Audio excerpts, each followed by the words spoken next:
2 assemblées générales en moins de 2 heures. C'est la prouesse qu'a réussi le conseil d'administration de la CGESI avec à sa tête son président. Et pourtant, 7 points étaient à l'ordre du jour en ce qui concerne l'assemblée générale ordinaire et 2 points en ce qui concerne l'assemblée générale extraordinaire. 2 assemblées générales qui se sont bien déroulées au dit du PCA puisque le bilan financier de l'année écoulée a été adopté. Nous avons approuvé nos comptes, les comptes 2022. Nous avons fait le bilan de l'exercice 2022. Bilan, comme vous savez, moi j'ai pris les rênes de la CGCI depuis le mois de janvier. Un bilan dont je suis tout de même comptable parce que j'étais vice-président aux côtés de mon aîné Jean-Marie Aka. Un bilan qui a été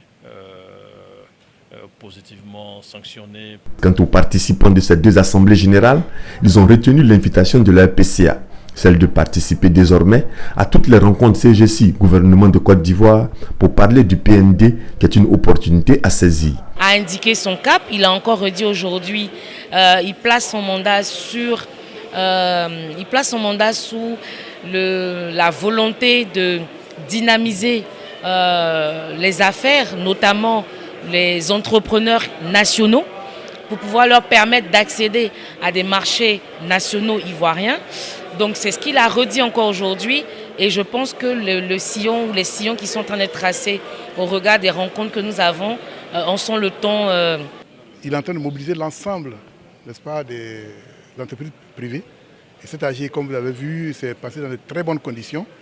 Et il a donc sensibilisé, n'est-ce pas, tous les membres pour qu'on puisse être présent au focus qui est fait avec les ministres qui viennent pour présenter tous les projets que le PND, afin qu'on puisse saisir les opportunités qui nous attendent. Pour l'organisation de ces 2 AG, il fallait un quorum de 291 membres. Celui-ci a été dépassé.